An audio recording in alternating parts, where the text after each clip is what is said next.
Deliverance of Paundraka and the King of Kāśī.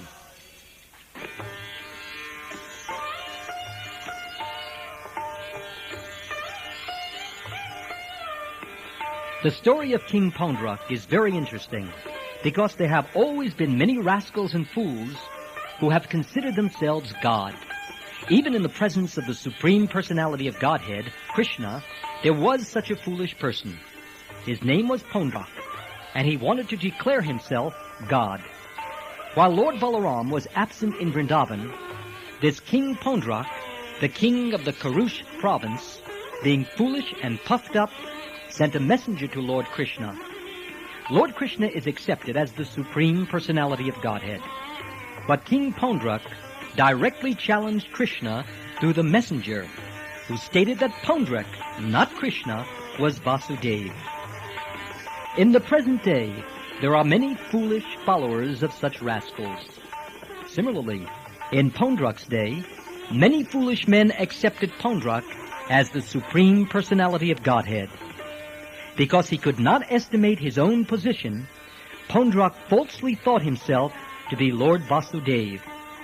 Thus the messenger declared to Kṛṣṇa that out of his causeless mercy, King Paundraka, the Supreme Personality of Godhead, had descended on earth just to deliver all distressed persons.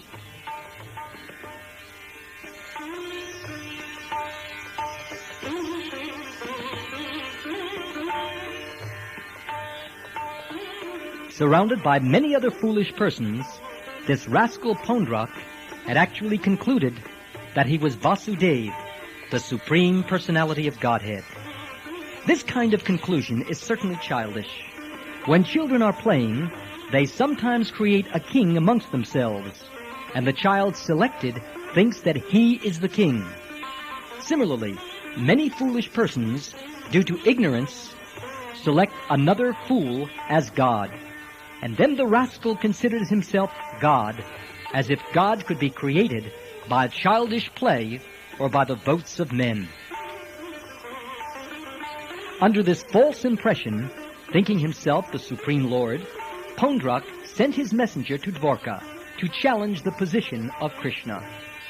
The messenger reached the royal assembly of Kṛṣṇa in Dwarka and conveyed the message given by his master, Paundraka. The message contained the following statements. I am the only Supreme Personality of Godhead, Vāsudeva. No man can compete with me. I have descended as King Paundraka, taking compassion on the distressed, conditioned souls out of my unlimited, causeless mercy.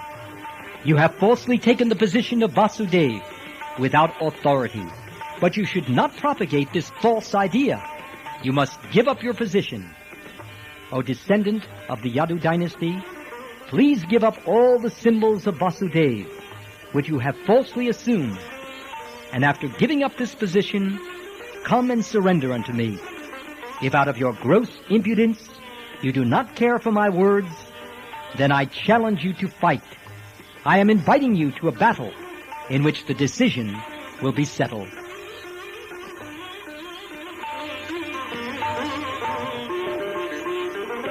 When all the members of the royal assembly, including King Ugrasena, heard this message sent by Paundraka, they laughed very loudly for a considerable time. After enjoying the loud laughter of all the members of the assembly, Kṛṣṇa replied to the messenger as follows. O messenger of Paundraka, you may carry my message to your master. He is a foolish rascal. I directly call him a rascal, and I refuse to follow his instructions. I shall never give up the symbols of Vāsudeva, especially my disc. I shall use this disc to kill not only King Paundraka, but all his followers also. I shall destroy this Paundraka and his foolish associates, who merely constitute a society of cheaters and cheated. O foolish king, you will then have to conceal your face in disgrace, and when your head is severed from your body by my disc, it will be surrounded by meat-eating birds, like vultures, hawks, and eagles. At that time, instead of becoming my shelter, as you have demanded, you will be subject to the mercy of these low-born birds. At that time, your body will be thrown to the dogs, who will eat it with great pleasure.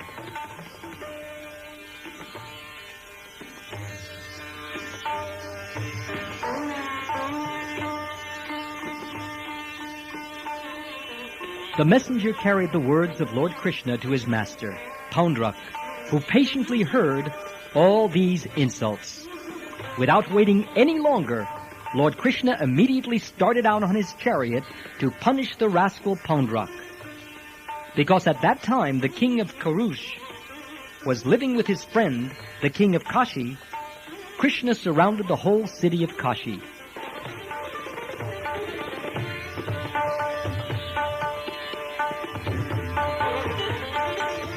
King Pauṇḍraka was a great warrior, and as soon as he heard of Kṛṣṇa's attack, he came out of the city with 2 Akshohini divisions of soldiers, over 400,000 strong. The king of Kāśī was also a friend of King Pauṇḍraka, and he came out with 3 Akshohini divisions, or about 600,000 men. When the 2 kings came before Lord Kṛṣṇa to oppose him, Kṛṣṇa saw Paundraka face to face for the first time. Kṛṣṇa saw that Paundraka had decorated himself with the symbols of the conch shell, disc, lotus, and club. He carried the Shanga bow, and on his chest was the insignia of Srivatsa.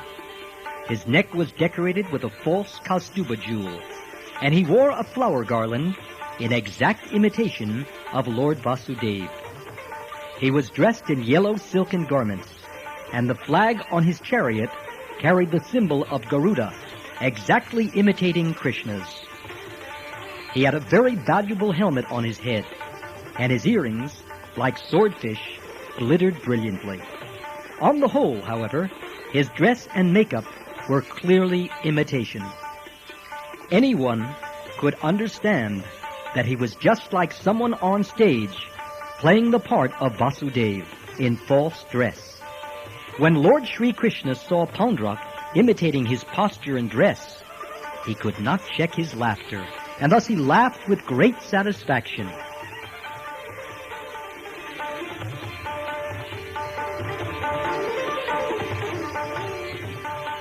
The soldiers on the side of King Pauṇḍraka began to shower their weapons upon Kṛṣṇa. The weapons, including various kinds of tridents, clubs, poles, lances, swords, daggers, and arrows, came flying in waves, and Kṛṣṇa counteracted them. He smashed not only the weapons, but also the soldiers and assistants of Paundraka, just as during the dissolution of this universe, the fire of devastation burns everything to ashes. The elephants, chariots, horses, and infantry belonging to the opposite party were scattered by the weapons of Kṛṣṇa. The whole battlefield became scattered with the bodies of animals and chariots. There were fallen horses, elephants, men, asses, and camels. Although the devastated battlefield appeared like the dancing place of Lord Shiva at the time of the dissolution of the world, the warriors on the side of Kṛṣṇa were very much encouraged by seeing this, and they fought with greater strength.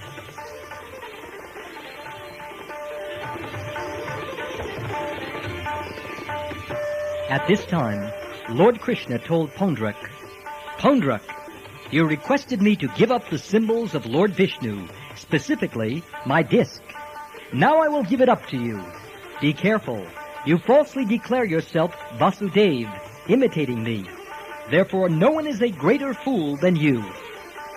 From this statement of Kṛṣṇa's, it is clear that any rascal who advertises himself as God is the greatest fool in human society. Kṛṣṇa continued, "Now, Paundraka, I shall force you to give up this false representation. You wanted me to surrender unto you. Now this is your opportunity. We shall now fight, and if I am defeated and you are victorious, I shall certainly surrender unto you."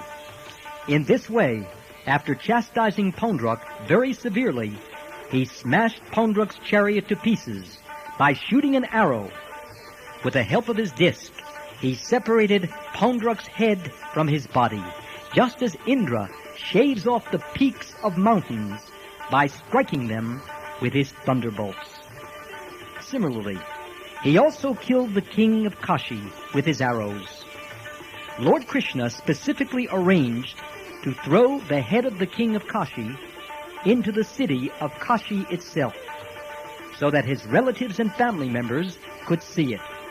Kṛṣṇa did this just as a hurricane carries a lotus petal here and there. Lord Kṛṣṇa killed Paundraka and his friend Kāśī on the battlefield, and then he returned to his capital city, Dwarka.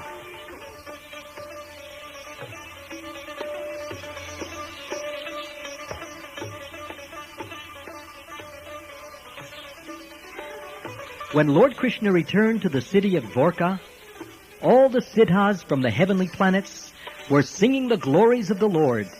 As far as Paundraka was concerned, somehow or other, he always thought of Lord Vāsudeva by falsely dressing himself in that way. And therefore Paundraka achieved Sarupya, one of the 5 kinds of liberation, and was thus promoted to the Vaikuntha planets, where the devotees have the same bodily features as Vishnu, with 4 hands holding the 4 symbols. Factually, his meditation was concentrated on the Vishnu form, but because he thought himself Lord Vishnu, it was offensive. After being killed by Kṛṣṇa, however, that offense was mitigated. Thus he was given Sarupya liberation, and he attained the same form as the Lord.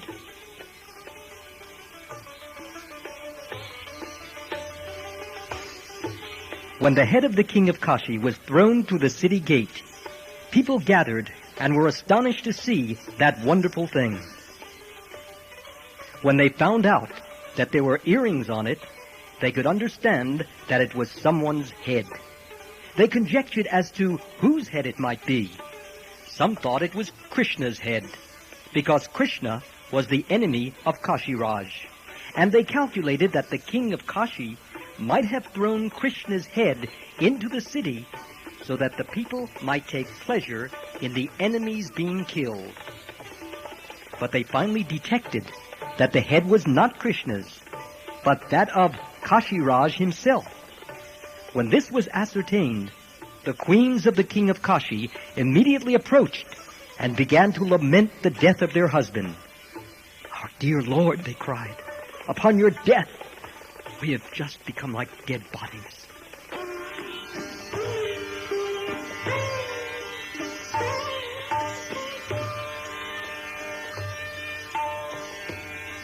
The king of Kāśī had a son, whose name was Sudakshin.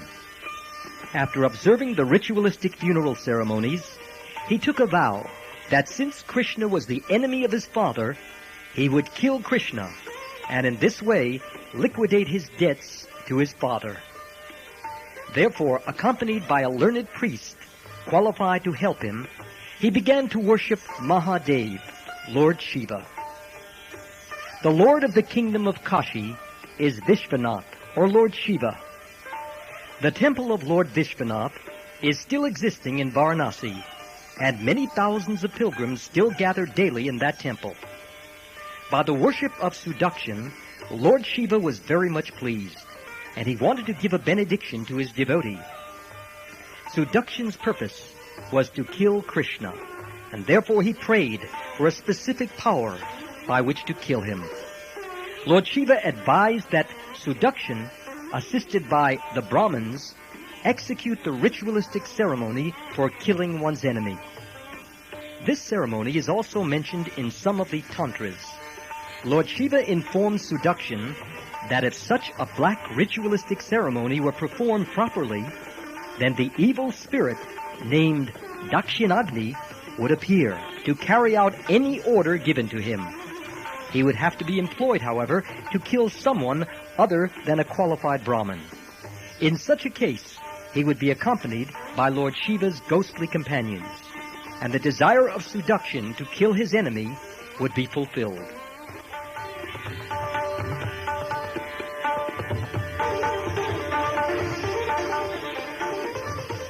When Sudakshin was encouraged by Lord Shiva in that way, he was sure that he would be able to kill Kṛṣṇa.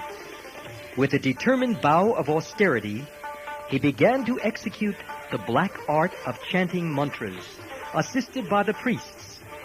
After this, out of the fire came a great demoniac form, whose hair, beard, and mustache were exactly the color of hot copper. This form was very big and fierce. As the demon arose from the fire, cinders of fire emanated from the sockets of his eyes.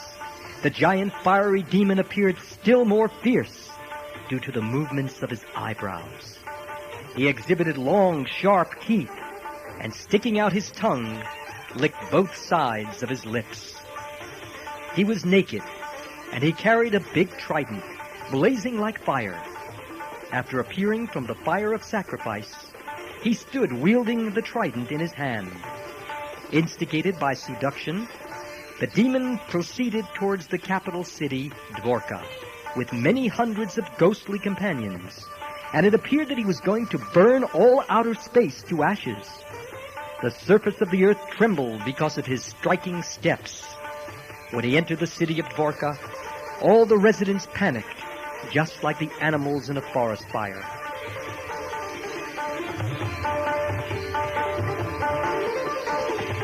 At that time, Kṛṣṇa was playing chess in the Royal Assembly Council Hall. All the residents of Dvarka approached and addressed him. "Dear Lord of the Three Worlds, a great fiery demon is ready to burn the whole city of Dvarka. Please save us." Thus, after approaching Lord Kṛṣṇa, all the inhabitants of Dvarka appealed to him for protection from the fiery demon who had just appeared in Dvarka to devastate the whole city.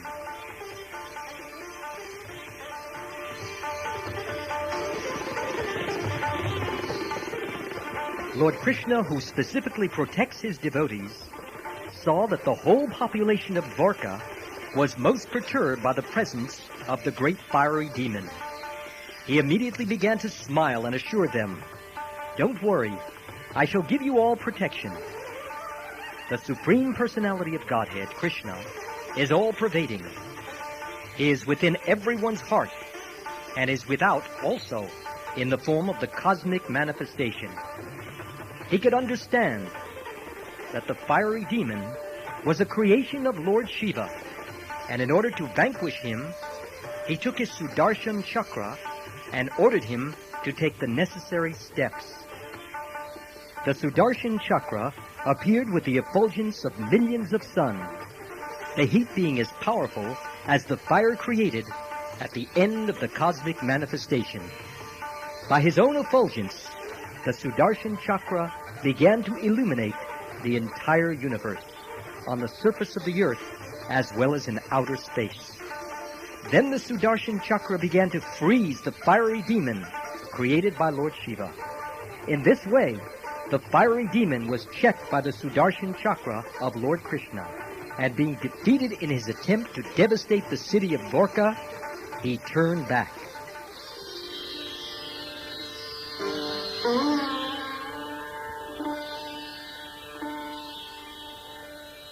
Having failed to set fire to Dvarka, he went back to Varanasi, the kingdom of Kāśī. As a result of his return, all the priests who had helped instruct the black art of mantras, along with their employer Sudakshin, were burned to ashes by the glaring effulgence of the fiery demon. According to the methods of black art mantras instructed in the Tantra, if the mantra fails to kill the enemy, then because it must kill someone, it kills the original creator. Sudakshin was the originator, and the priests assisted him. Therefore, all of them were burned to ashes. This is the way of the demons. The demons create something to kill God, but by the same weapon, the demons themselves are killed.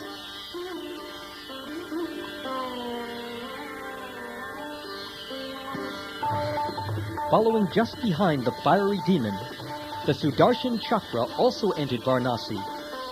This city of Varanasi had been very opulent and great for a very long time. Even now, the city of Varanasi is opulent and famous, and it is one of the important cities of India.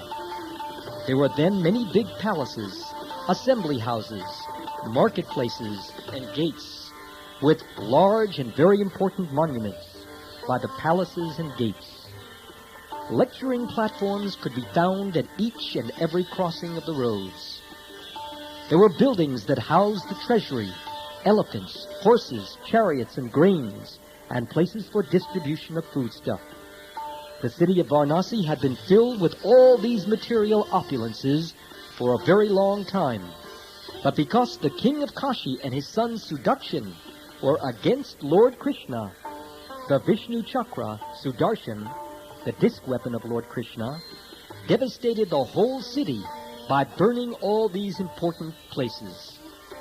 This excursion was more ravaging than modern bombing. The Sudarshan Chakra, having thus finished his duty, came back to his lord, Sri Kṛṣṇa, at Dwarka.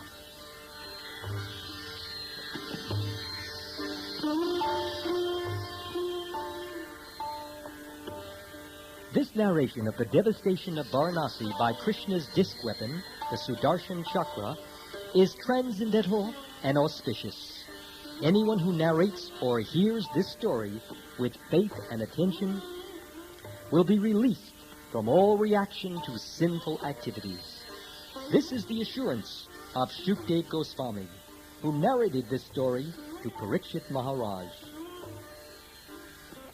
Thus ends the Bhaktivedanta purport of the second volume, 31st chapter of Kṛṣṇa, Deliverance of Paundraka and the King of Kāśī. Hare Rama, Rama